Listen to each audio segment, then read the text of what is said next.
મિત્રો હળવદ તાલુકાના રાણેક પરથી મેરુ પર જવાનો આઝાદી બાદ સૌ પ્રથમ વખત પાકો એટલે કે ડામરવાળો રોડ બન્યો છે, પરંતુ રોડ બન્યા પછી પણ જે ત્યાંથી પસાર થતા વાહન ચાલકોને ખાસ કરીને ખેડૂતોની સમસ્યાનો અંત આવ્યો નથી, કારણ કે રોડની બાજુમાં જ એક જેટ ગટરનું કામ કરી નાખવામાં આવ્યું, એટલે કે ખોદી નાખવામાં આવ્યું હોય પાણીના નિકાલ માટે, જેના કારણે આ જે ટ્રેક્ટર છે એ ટ્રેક્ટર એમાં પલટી મારી ગયું હતું, એમાં ફસાઈ ગયું હતું। જો કે સદનસીબે ખેડૂતનો આબાદ બચાવ જે છે એ થયો છે। આ વિડીયોમાં પણ મિત્રો તમે જોઈ રહ્યા છો, આમ તો રાણેક પરથી મેરુ પર સુધીનો આઝાદી બાદ સૌ પ્રથમ વખત ડામરવાળો પાકો રોડ છે એ બનાવવામાં આવ્યો છે, પરંતુ કોન્ટ્રાક્ટરની બેદરકારીના કારણે કોન્ટ્રાક્ટર દ્વારા રોડની એક જેટ રોડ પૂરો થઈને ત્યાર પછી સીધી જ જે છે એ ગટર માટે જે છે એ ખોદકામ કરી નાખવામાં આવ્યું છે, એટલે કે ઊંડી ખાઈ કરી નાખવામાં આવી છે। એના કારણે ત્યાંથી પસાર થતા વાહન ચાલકો જીવના જોખમે પસાર થઈ રહ્યા છે, ખાસ કરીને ખેડૂતો પણ જીવના જોખમે પસાર થઈ રહ્યા છે। અને તેની સાથે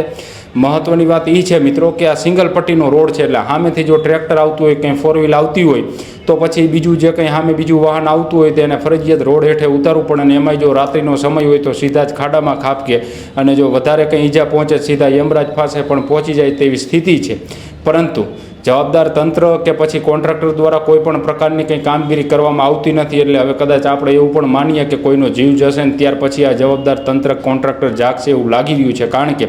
આ વિડીયોમાં પણ મિત્રો તમે જોઈ રહ્યા છો કે રોડ છે, રોડની એકદમ સાઈડમાં કેટલો ઊંડો ખાડો જે છે એ ગટરનો ખોદી નાખવામાં આવ્યું છે, એટલે ત્યાંથી ગમે ત્યારે કોઈ પણ વાહન એકાબીજાને સાઈડ આપવા સહેજ જો રોડ હેઠે ઉતરે તો સીધા જ આ ખાડામાં પડી જાય એવી સ્થિતિ છે। અને આજે આ ટ્રેક્ટર જે છે એ મેરુપર ગામના જે ખેડૂત છે, ખેડૂત જ્યારે ઘરેથી વાડીએ જઈ રહ્યા હતા ત્યારે તેઓનું ટ્રેક્ટર જે છે એ આ ગટરમાં ફસાઈ ગયું। જો કે સદનસીબે ખેડૂતને કોઈ ઈજા કે કંઈ પહોંચ્યું છે નહીં, પરંતુ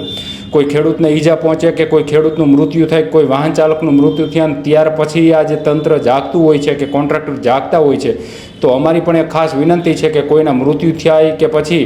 કોઈ ઈજાગ્રસ્ત થાય એ પહેલાં અહીંયા જે કંઈ યોગ્ય કામગીરી કરવાની થતી હોય કરવામાં આવે તે જરૂરી છે। આ ટ્રેક્ટર મારું જ છે। સવારે હું ખાતર ભરવા જતો હતો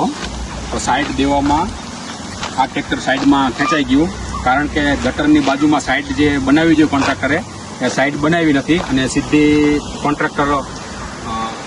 પાણીની ગટર મૂકી અને નીકળી ગયા છે। અને પાછળથી અમે ઘણી વખત રજૂઆત કરી, હજી કોઈ રજૂઆતનું સોલ્યુશન નથી આવ્યું। આમાં જો કોઈ જાનહાનિ થશે તો આની જવાબદારી કોણ? અને આમાં અમે ખાતર, દવા, બિયારણ લઈને આવતા હોય ટ્રેક્ટરમાં, ટ્રોલીમાં, તો એ ઢોરાય, નુકસાન થાય, આવું બધું 2 વખત બની ગયું છે,